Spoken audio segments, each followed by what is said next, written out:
Bueno, hasta recién vimos el sistema digestivo, hasta vimos boca, que en la boca tenemos las glándulas salivales, faringe, esófago, y del esófago conectábamos con el estómago, que es lo que vamos a empezar a ver ahora.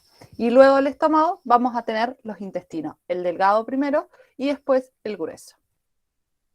Entonces, el estómago va a tener esta estructura que en algunos libros se puede presentar como una estructura de una gaita escocesa, y la función principal va a ser el almacenamiento y licuación de los alimentos, es decir, la digestión química. A eso hace referencia con la licuación del alimento. Como ya vimos, va a estar conectado con el esófago a través del esfínter que llamamos cardias. Y después está conectado con el conducto que hace referencia hacia el intestino delgado. Esta parte que está acá va a ser el intestino delgado. El estómago lo podemos clasificar en 4 partes, ¿sí? Vamos a tener el cardias, que es lo que une con el esófago. Después vamos a tener una estructura o una parte que le llamamos fondo, que en esta parte generalmente está compuesta por gases. Si quizás han visto algunas imágenes o algún dibujo del estómago, y vamos a ver que hay líquido por la mitad, entonces toda esta parte o el fondo está compuesta por gases o está ocupada por gases. Después tenemos el cuerpo, que es donde va a producirse la digestión propiamente dicha, o el almacenamiento, la licuación de los alimentos.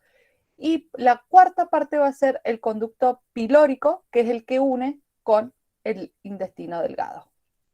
Entonces esos van a ser las 4 partes del estómago y que van a conectar con el intestino delgado, que va a permitir la salida del quimo. Va a recibir el bolo alimenticio del esófago, en el estómago se va a transformar ese bolo alimenticio y se va a transformar en quimo, que ese quimo es el que pasa al intestino delgado.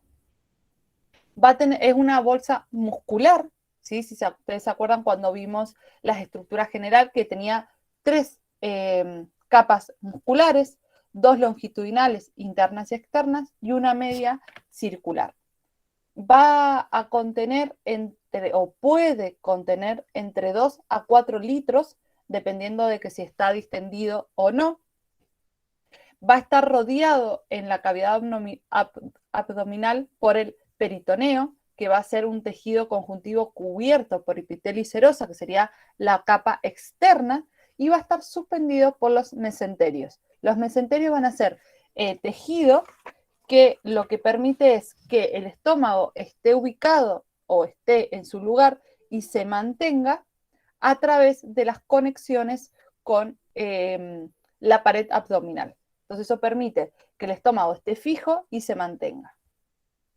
Tiene una cobertura cóncavo menor y una convexa mayor. Entonces, cobertura cóncava, esta que es chiquitita acá, y esta que es mayor, es la que denominamos convexa. Todo esto. Por eso decimos que tiene una cóncava menor y una convexa mayor.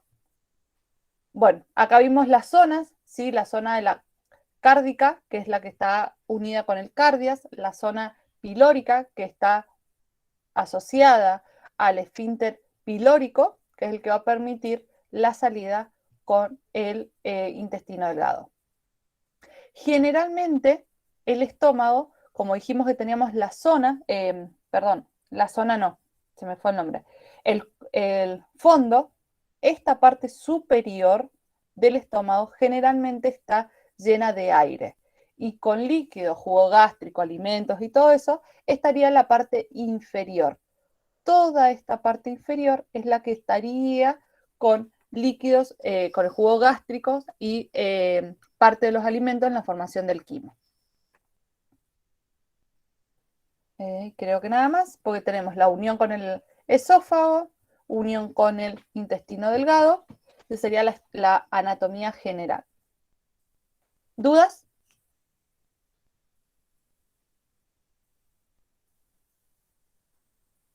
Continuamos entonces.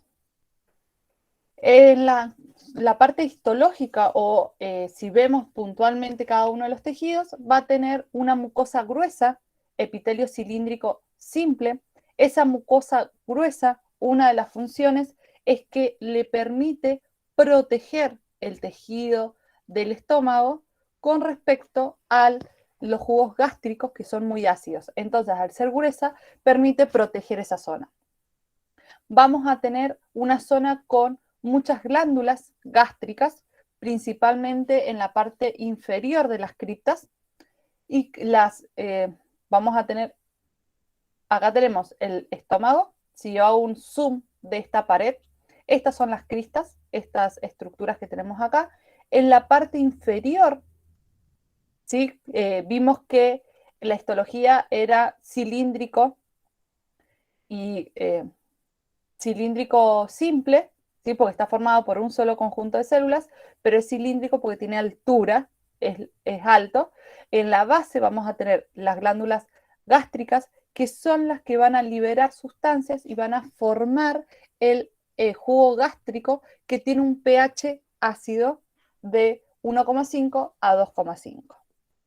Después también tenemos las células parietales, que van a producir el ácido clorhídrico y el factor intrínseco, que este factor intrínseco permite o colabora, si es porque es una glucoproteína, en la absorción de la vitamina B12 en el ilion, que es parte del intestino delgado.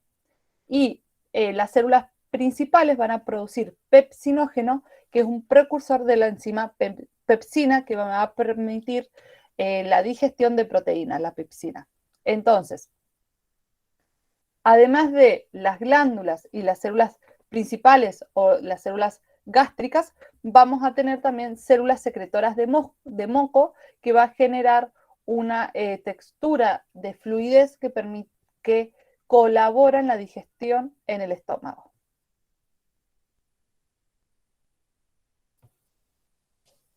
Como mencionamos recién, la función va a ser el almacenamiento y la licuación, pero para que se produzca esta digestión química necesitamos distintas sustancias. Las células principales, que van a generar el ácido clorhídrico, perdón, las parietales, que van a generar el ácido clorhídrico. Este ácido clorhídrico, como es muy ácido, justamente, va a tener como distintas funciones. Una de las primeras funciones es que, al tener un pH tan ácido, destruye a muchos organismos, ¿sí? Recordemos que ya hubo una destrucción bacteriolítica de bacterias en la boca a través de la saliva. Todo eso pasa al estómago, y en el estómago, la acidez del estómago tiene una segunda etapa de destrucción de microorganismos. Por supuesto, no puede destruir a todos, porque hay muchos microorganismos que viven en ambientes ácidos, entonces el ácido del estómago no le genera daño. Además de la destrucción de microorganismos, va a desnaturalizar las proteínas, porque recordemos que en la etapa anterior, en la boca, en las salivas, solo se degradaba o se desnaturalizaba el almidón. Se disgrega componentes fibrosos, las fibras de lo que ingerimos empiezan a desarmarse, y va a iniciar la conversión de pepsinógeno en pepsina. Se va a favorecer esa transformación. Entonces, la pepsina, ¿sí? O el pepsinógeno que pasó a pepsina, la pepsina va a tener la función de catalizar la hidrólisis de las proteínas en péptidos pequeños. Por lo tanto, se va a producir una gran digestión o degradación de las proteínas. Las proteínas las vamos, a través de la hidrólisis, a degradar en pequeños aminoácidos o péptidos pequeños. Y una tercera función, además de la licuación, va a ser la de absorción. En el estómago se pueden absorber una cierta cantidad pequeña de agua, de iones. En el estómago absorbemos algunos medicamentos, como por ejemplo la aspirina, absorbemos el alcohol, ¿sí? Y algunos ácidos grasos.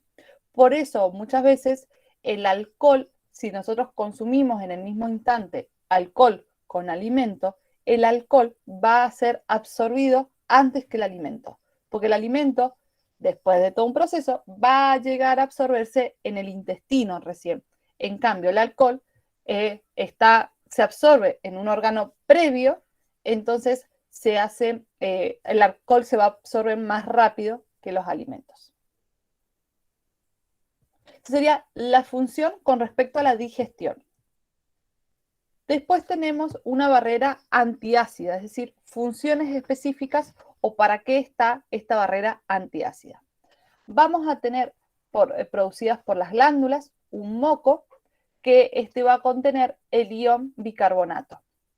Va a ser secretado por el epitelio gástrico, es decir, por el tejido interno del estómago, y lo que va a hacer esto, o la función que tiene, es amortiguar el pH, llegando así a las células epiteliales a obtener un pH de 2 a 7,1 para evitar el daño completo del tejido. Es decir, el fluido o el líquido que hay dentro del estómago tiene un pH alto, pero lo que recubre al estómago tiene este moco que como es un moco básico, hace que se resten o se equilibre el ácido del estómago con el básico de este moco y se llega a una etapa casi neutra y de esa manera no se dañan las células epiteliales.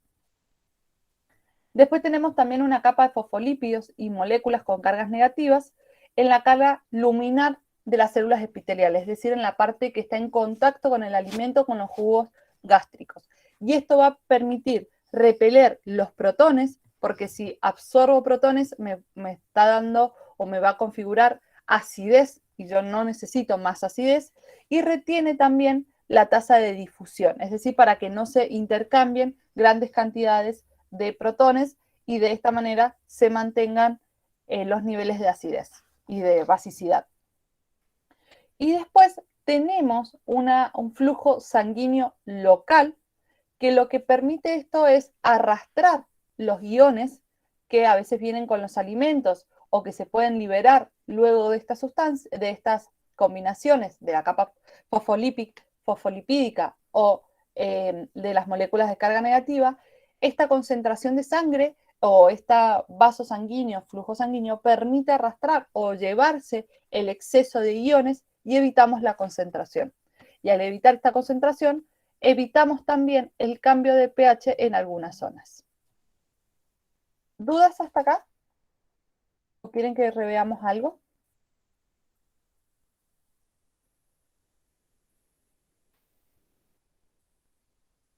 ¿Seguimos entonces? Sí, profe.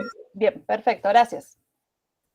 Patologías, ¿sí? Son distintas alteraciones que podemos encontrar o alteraciones que se pueden producir en el estómago y generamos algún daño o permanente o momentáneo. La acidez estomacal, ¿sí? Va a ser, que más o menos ya lo mencionamos, un ardor o una sensación de ardor en garganta, pecho y en la boca del estómago, y esto ocurre cuando hay el ácido del estómago regresa al esófago, ¿sí? Que es lo que mencionábamos recién. Es decir, que el esfínter del cardias queda abierto y permite un reflujo. Y si se tiene aproximadamente más de 2 veces por semana este reflujo y es permanente, se puede estar hablando, pues hay que ir con un especialista, de lo que denominamos un reflujo gastroesofágico, ¿sí? O ERG, ¿sí? Que es algo constante. Después tenemos la gastritis. Entonces, el acidez estomacal es cuando el ácido del estómago sale y vuelve al esófago y daña el esófago. Después tenemos la gastritis, que es titis es de inflamación, gastro viene o hace referencia al estómago, entonces una inflamación del revestimiento del estómago. Puede ser ocasionada por distintos factores y esta puede ser aguda o crónica, es decir, que puede ser algo del momento y que se pasa o algo que se repite constantemente.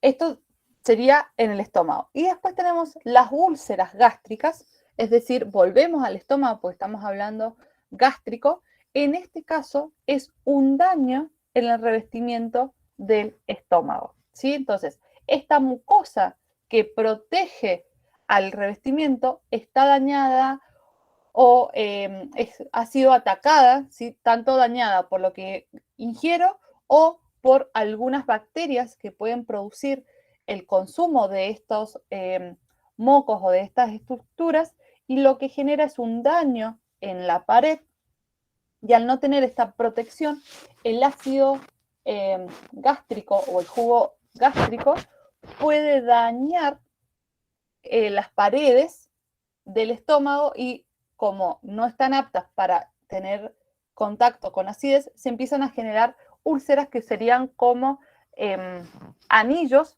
que pueden empezar de muy chiquitos y se pueden ir expandiendo, y eso genera un daño en el estómago que puede ser permanente o momentáneo.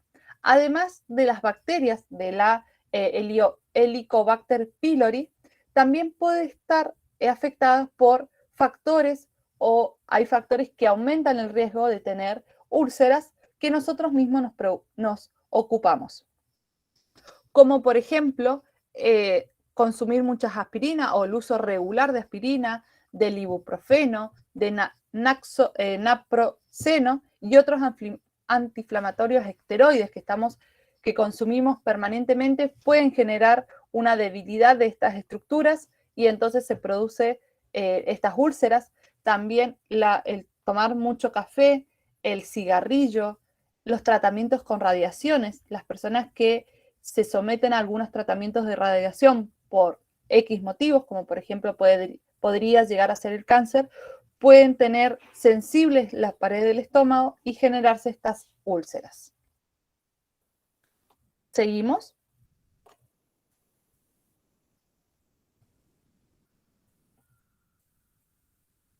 Sí, profe. Bien. Bueno, el control del sistema del estómago.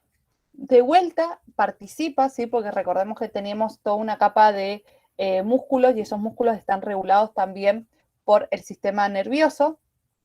Seguimos con el sistema nervioso autónomo y tienen la misma función el simpático y el parasimpático con respecto a las glándulas salivales. El simpático, que nos prepara para la lucha o la huida, va a inhibir las funciones del estómago, porque va a inhibir la digestión. Y el parasimpático va a ser lo contrario, va a estimular las funciones. ¿Sí? Si ustedes ven, coinciden exactamente con lo mismo que pasaba en las glándulas salivales. El simpático inhibía y el parasimpático estimulaba. Pero en este caso, además del sistema nervioso autónomo, participa en su control el sistema endocrino. Por ejemplo, con la secreción de gastrina. ¿Sí? Que la gastrina va a ser una hormona que produce o va a promover, aumentar la secreción de jugo gástrico y la motilidad estomacal. Motilidad hace referencia al movimiento del estómago, que eso colabora a que el alimento se mezcle con todos los jugos y colabora el proceso de digestión. Entonces, dentro del estómago vamos a tener células endocrinas que van a liberar gastrina, y esas gastrinas van a aumentar el jugo gástrico y la motilidad estomacal. Para que lo veamos un poquito más de forma directa. Tenemos un estímulo, como por ejemplo mirar y oler alimentos. ¿Sí? Esto pasa siempre. Nosotros podemos pasar por un local de comida y sentir el aroma de algo, o están cocinando en casa y sentimos el aroma, se nos da agua a la boca, como decimos, que empezamos a salivar. Entonces, en el estómago, puntualmente, el sistema parasimpático va a activar la secreción de agua y de ácido clorhídrico en el estómago, y va a aumentar la motilidad del estómago. Es decir, van a empezar a producir el jugo gástrico a partir de ácido clorhídrico para mantener el estómago con suficiente jugo gástrico o ácido clorhídrico para cuando ingrese el alimento se pueda degradar de forma rápida. Y también los movimientos del estómago por si quedara algo para terminar de digerir. Después, ese sería el parasimpático. En una situación de miedo o de ira, va a actuar el sistema simpático. El sistema simpático lo que va a generar en el estómago es la inhibición de la secreción de agua y ácido clorhídrico y va a disminuir la motilidad del estómago. Es decir, va a inhibir la acción del estómago para de esta manera proteger o redistribuir la energía donde hace falta. Y por último, si tenemos, tenemos el estímulo del ingesto, de la ingestión, perdón, de algún alimento rico en proteínas y de grasas, y estos llegan al estómago, se va a producir por las glándulas que se encuentran en el estómago la gastrina. Y la gastrina va a actuar sobre el estómago en la secreción de jugos gástricos y el aumento de la motilidad del estómago.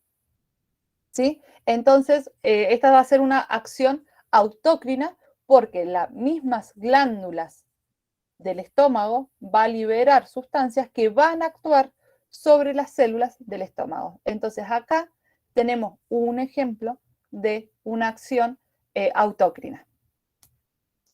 ¿Quedó claro? ¿Necesitan que veamos algo más de vuelta?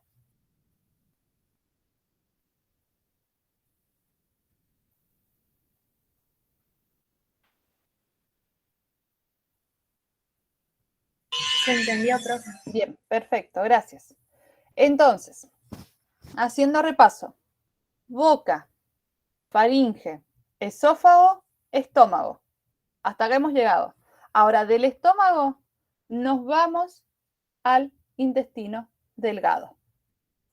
El intestino delgado va a tener como función principal la digestión, o sea, continuar con digestión y la absorción. ¿Sí? La digestión no es algo que ocurre en un solo lugar, sino que hay como un conjunto de digestión. Empieza en la boca, continúa en el estómago, continúa en el intestino delgado y la absorción ya empezamos a ver en el estómago y en el intestino delgado va a haber resto de absorción.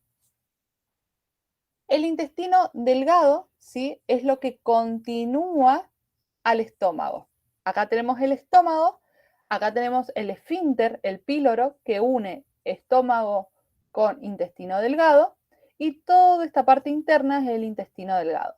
El intestino delgado va a tener, si nosotros, es un tubo replegado, que si nosotros lo estiramos, mediría 6 metros y va a tener 300 metros cúbicos para metros cuadrados, perdón, y tiene una superficie de 6 metros extendido o una superficie de 300 metros cuadrados. Esto permite que se produzca una mejor o que haya mayor espacio para la reabsorción de los nutrientes. Entonces, el intestino delgado se va a dividir o lo vamos a dividir en 3 grandes partes. En el duodeno, que es la primera parte, que es la que está conectada con el estómago, que mide aproximadamente 25 centímetros. Después tenemos la parte media del intestino delgado, que lo denominamos yeyuno. Y por último, o la última fracción del intestino delgado, es lo que se conoce como ilion y es la estructura que se conecta con el intestino grueso. Vamos a ver la función de cada uno. Bien. Y la función va a ser en el duodeno continuar la digestión y en el yeyuno y en el ilion la función principal es la absorción de distintas sustancias. Ahora vamos a ver puntualmente qué sustancias se van a ir absorbiendo. Entonces, duodeno, lo que se conecta con el intestino, con el estómago. Todo esto es yeyuno. Y la parte final es el ilion que va a pasar o vacía su contenido hacia el intestino grueso. Y después continúa por ahí. Acá en el duodeno tenemos el esfínter píloro. Acá directamente no tenemos esfínter, sino que es un vacío. ¿Sí? Acá estaría la conexión. Entonces, en el intestino delgado vamos a tener criptas o glándulas, es decir, que son células o en su interior van a tener células secretoras y después vamos a tener crestas o vellosidades que colaboran con la absorción. Vamos a tener dos funciones entonces, secretar algunas sustancias y la absorción a través de las vellosidades. Entonces tenemos pliegues circulares en la mucosa. Van a medir aproximadamente 8 milímetros de alto y van a incrementar la superficie de contacto con el quimo. Esto sería, si yo hago un corte, ¿sí? Tomo el intestino delgado, hago un corte, entonces veo la circunferencia del intestino delgado. Entonces, la primera estructura que vamos a tener son estos pliegues circulares. Estos pliegues circulares aumentan la superficie de contacto del quimo o de las sustancias con las paredes del intestino, que acá va a pasar al torrente sanguíneo. Entonces, si esto fuera todo circular cerrado, tendría menos superficie que con estos pliegues. Estos pliegues aumentan las superficies de contacto. Después tenemos las vellosidades de las mucosas, que van a ser proyecciones digitiformes, como dedos, que van a tener un tamaño entre 0,5 y 1 milímetro, que esto también, ¿sí? A ver, esta cresta o este pliegue, si yo le hago aumento, veo esto, toda esta estructura de deditos, que también que van a ser las vellosidades intestinales y van a colaborar al aumentar la superficie de contacto, que no sería lo mismo que si todo esto estaría liso. Entonces, al tener estos pequeños dedos, aumentan las proporciones de contacto. Y por último, si yo a esta vellosidad intestinal aumento su tamaño, voy a poder ver las microvellosidades. Estas microvellosidades tienen un tamaño de 1 micrómetro, ¿sí? Acá estábamos hablando de 1 o 0,5 milímetros, acá pasamos a micrómetros. Entonces, si yo a esto le hago zoom, veo todas estas microvellosidades. Al ser tan pequeñas, favorecen, ¿sí?, por difusión el pasaje de los nutrientes al torrente sanguíneo o a las distintas células. Porque esto se va a ir absorbiendo y esto acá va a estar asociado al torrente sanguíneo. Entonces, mientras menor sea la superficie que tengan que atravesar las moléculas, mayor probabilidades de difusión va a haber. ¿Y por qué tenemos o por qué tantas estructuras tan pequeñas? Porque estas estructuras, las vellosidades intestinales, microvellosidades y pliegues circulares, aumentan el o la superficie de contacto. ¿Sí? Entonces, esta mayor superficie de contacto, hay mayor probabilidad o mayor posibilidad de difusión. Creo que hasta ahí estoy bien. Bien. ¿Seguimos? ¿O alguna duda de esto? No, profe. Bien, perfecto.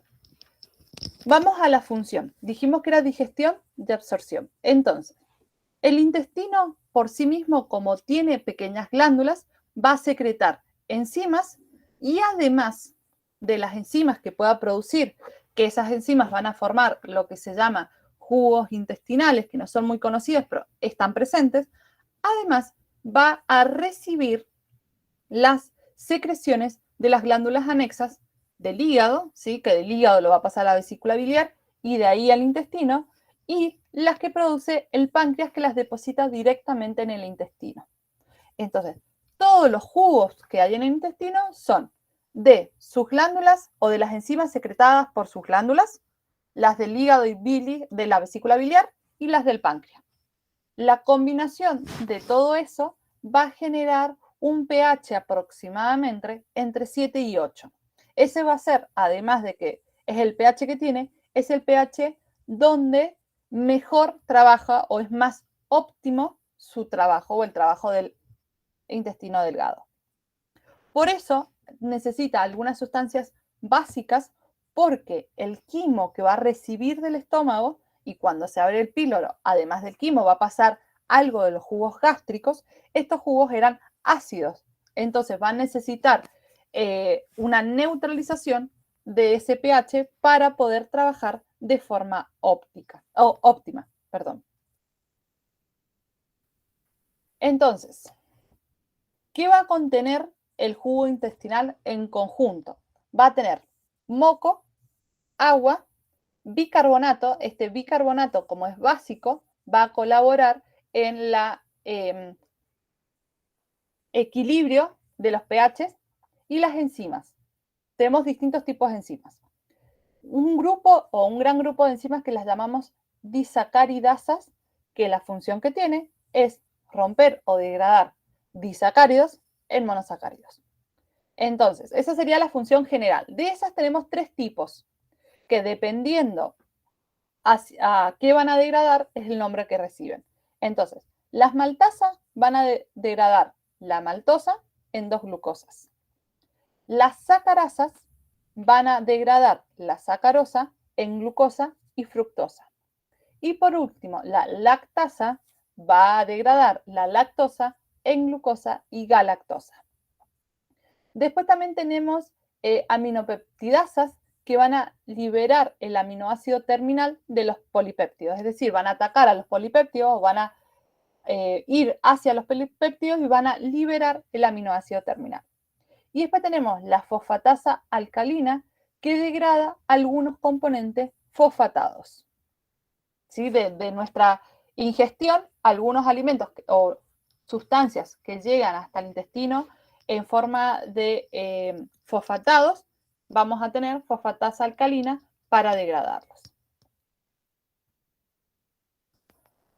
Con respecto a la absorción de los nutrientes, tenemos, ¿qué es lo que se va a ir absorbiendo en el intestino delgado? Glucosa, ¿sí? Que ya está lista para ser utilizada, galactosa y la mayoría de los aminoácidos. Este transporte va a ser, o esta absorción es a través de transporte activo secundario en el cual va a transportar el simporte con sodio. ¿Sí? Por eso es importante la presencia de sodio. Por ejemplo, acá nos permite absorber estas sustancias. Después vamos a tener que también van a absorber varios aminoácidos y péptidos pequeños por otros mecanismos, pero no es necesario que se aprendan exactamente qué mecanismos, sino que existen otros mecanismos que absorben los aminoácidos y los péptidos. La fructosa, como es una molécula relativamente pequeña, va a pasar a través de difusión facilitada. Y las grasas no pueden pasar como grasas en sí, entonces van a ser hidrolizadas a ácidos grasos y colesterol, y los eritocitos van a resintetizar las grasas a través de kilomicrones que integran el sistema linfático. Tengo las grasas, las hidrolizo a ácidos grasos y colesterol, y luego las voy a reformar cuando las necesite a través del sistema linfático. ¿Seguimos? Sí. Bien. Con respecto al control, volvemos de vuelta al sistema nervioso autónomo. Tiene la misma función. Simpático inhibe, parasimpático estimula. Y además, el sistema nervioso central, por estímulos, ¿sí?, de los gustos, van a enviar información sensorial y del contexto. Entonces, a través de eso también va a activar o inhibir la digestión dependiendo de lo que esté viviendo en ese momento el individuo. Y el sistema endocrino va a liberar distintas hormonas que van a colaborar en la digestión, pero lo vamos a ver un poquito más adelante. ¿Dudas del intestino delgado?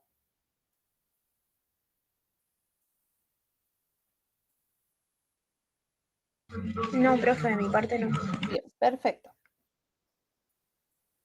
Bien, entonces, boca, faringe, esófago, estómago, intestino delgado, intestino grueso. Se los repito muchas veces para que ya nos quede y ya nos salga como un versito el orden. Por eso voy y vuelvo con todas las estructuras. Entonces, dijimos que en el intestino delgado se produjo o se terminó gran parte de la digestión y en el yeyuno y en el ilion se produjo una gran absorción de nutrientes y de distintas sustancias que son necesarias para el cuerpo. Y lo que queda de eso, sí, que lo vamos a llamar quilo, lo que va quedando va a pasar al intestino grueso. En el intestino grueso también tiene una etapa de absorción, pero lo que va a absorber es agua e iones. Esa es la función, absorber esas estructuras.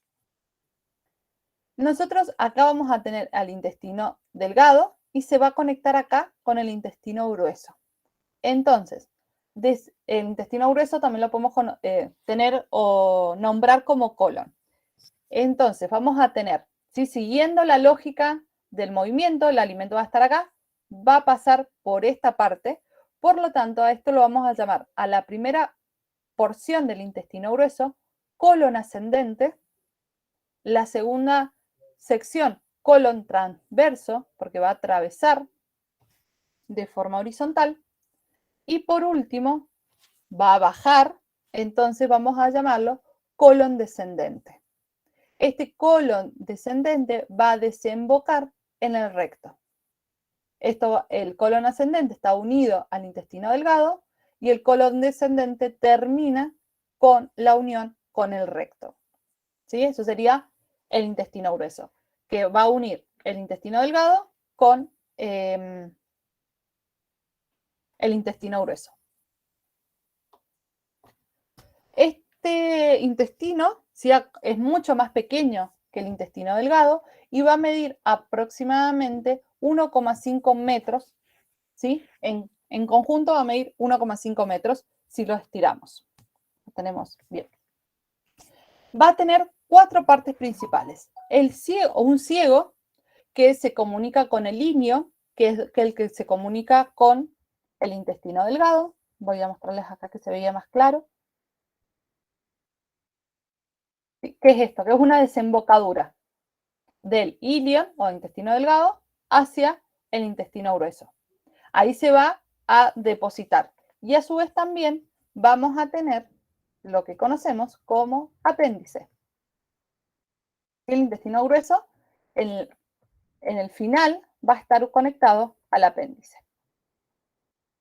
Que mide aproximadamente 8 centímetros y se propone que es un remanente de los antecesores herbívoros.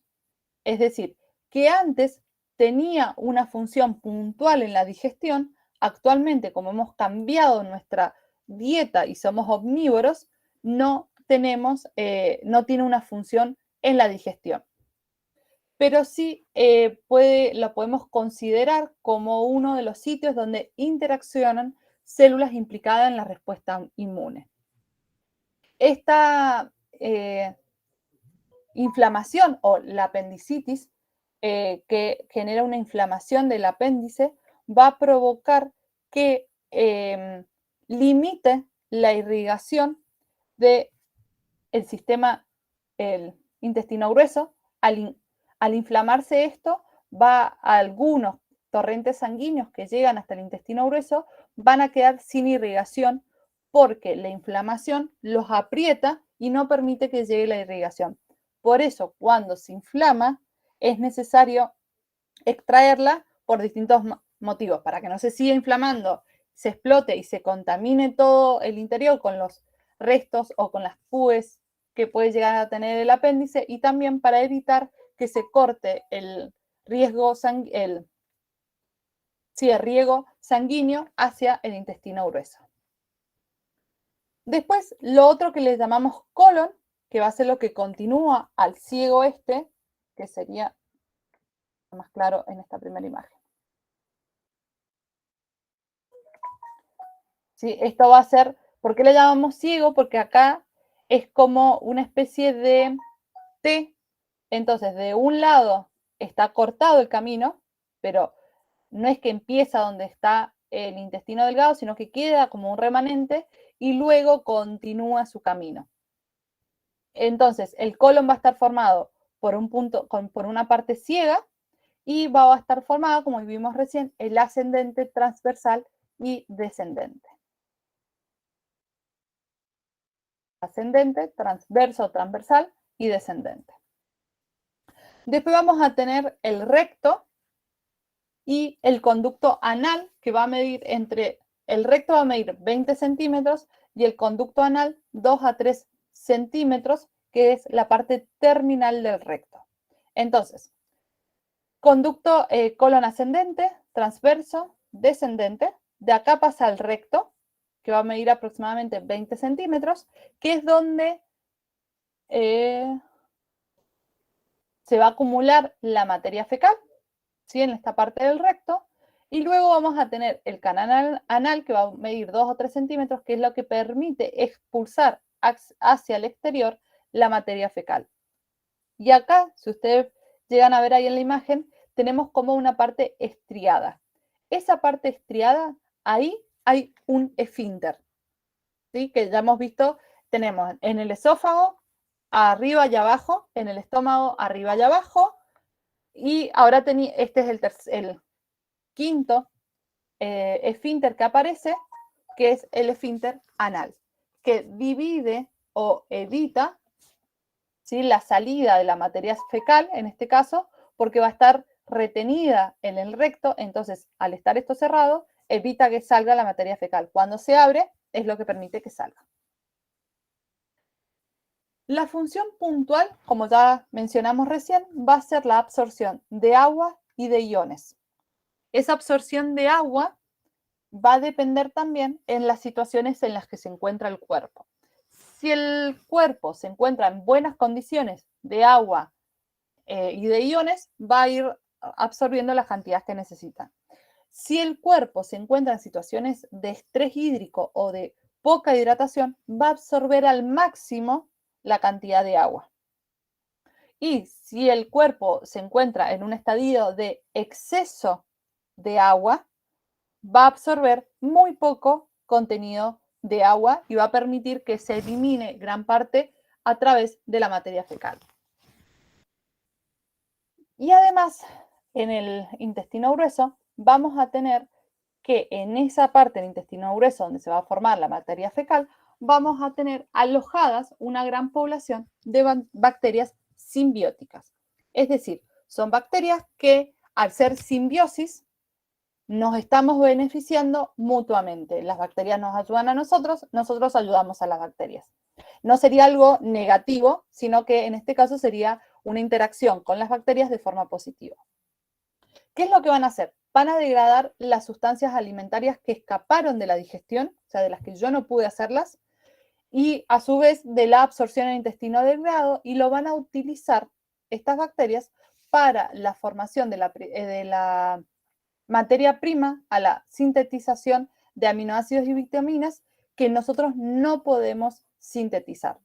¿Sí? Eso lo que nosotros nos pasó de largo, que no lo podemos, las bacterias nos van a colaborar para poder absorberlo o transformarlos en distintas sustancias. Y dependiendo de la bacteria que tengamos en nuestro tracto digestivo, es lo que nos va a colaborar a generar distintas acciones. Entonces, las bacterias principales que podemos tener en nuestro cuerpo es la Escherichia coli, que la vamos a encontrar en el colon izquierdo, que sería el descendente. Van a ser procesos putrefactivos con producción de gases y varios ácidos orgánicos, ¿sí? Entonces, mientras mayor cantidad de Escherichia coli tengamos en nuestro interior, mayor va a ser la descompostura que tengamos o la materia fecal, cómo va a salir. Después tenemos la otra bacteria, que es la Lactobacillus sp, porque son muchas especies las que participan y van a actuar en el segmento derecho, y los procesos van a ser fermentativos y van a dar lugar a distintas sustancias útiles, ¿sí? Nos van a colaborar un poco más las lactobacillus. Por supuesto, siempre y cuando estemos en un equilibrio. Si nosotros tenemos un exceso de alguna de estas bacterias o un déficit de alguna de estas bacterias, su función no va a poder ser del todo correcta o completa. Sí, va a depender, como en todo, siempre necesitamos tener un equilibrio. No podemos o hacer mucho de uno o hacer poco del otro. Y por último, ¿sí? Todo lo que no fue digerido o absorbido se va a eliminar como materia fecal. Más temprano hablamos de qué pasaba con lo que no se podía absorber, o sea, lo que no se producía en la segunda etapa. Entonces, si nosotros no lo podemos absorber, las bacterias quizás lo pueden absorber y generar algunas sustancias diferentes, pero el resto va a ir directamente a la materia fecal. Por ejemplo, el agua, ¿sí? Parte del agua va a ir bacterias muertas, porque recordemos que las matamos en la boca, las matamos en el ácido del estómago y eso continúa. Entonces, en algún momento hay que eliminarlos. Fibras de celulosa porque nosotros no tenemos las enzimas necesarias para degradar la celulosa. Sustancias indigeribles, como por ejemplo, si nos llegamos a tragar algunas cosas que no son digeridas a lo largo del estómago, productos de desecho como colesterol y provenientes de la degradación de la hemoglobina, todas esas materias fecales, esas son algunas de las cosas que podemos tener, u otras, ¿sí? Pero principalmente esas son las que componen en su mayor estado la materia fecal, y estas van a ser almacenadas en el recto, y cuando vayan a ser eliminadas, van a ser eliminadas a través del esfínter del ano, que va a permitir la salida de esta materia fecal. Y dependiendo de cómo estamos en nuestro cuerpo, la materia fecal va a salir o más blanda o más dura, dependiendo de las concentraciones de mi cuerpo, las necesidades de mi cuerpo. ¿Alguna duda?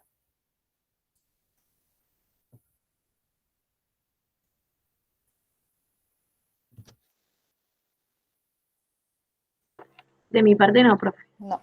Bien, No, profe. perfecto.